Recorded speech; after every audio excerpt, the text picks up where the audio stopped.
Recorded Books presents an unabridged recording of Calm at Sunset, Calm at Dawn by Paul Watkins, narrated by Richard Poe. This book, copyrighted 1989 by Paul Watkins, is recorded by permission of Houghton Mifflin. This performance is copyrighted 1991 by Recorded Books Incorporated. For generations, James Pfeiffer's family has worked fishing boats off the New England coast. The life is brutal and treacherous, and his mother and father want him to be anything but a fisherman. But of course that is the only thing 20-year-old James wishes to be. It seems the sea is in his blood, and during this year of rebellion, initiation, and change, the sea will carry him into manhood. And now, calm at sunset, calm at dawn. Chapter 1. I spent my time in the frozen air. The walls were covered with ice.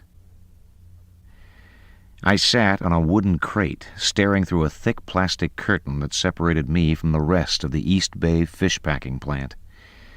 Through the foggy screen, I watched a Vietnamese man unloading salmon from an air freight box. The salmon had come in from Alaska that morning.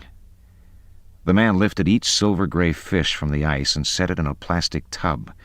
Now and then he looked around to see if anyone was watching. Once I saw him bring his face close to the pink, gutted flesh of a salmon's belly and smell the meat.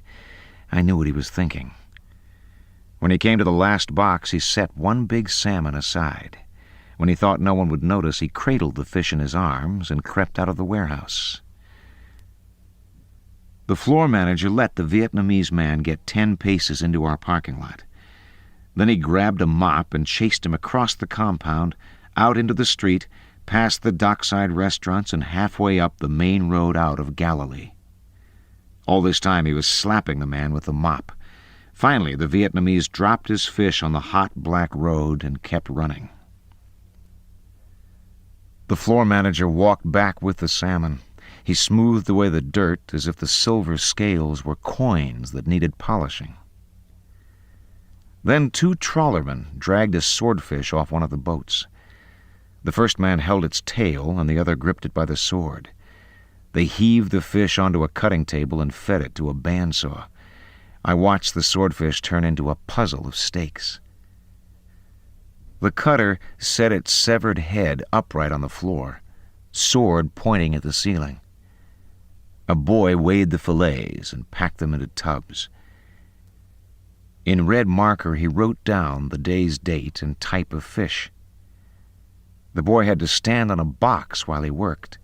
He had a birth defect that made his legs about the length of a man's forearm.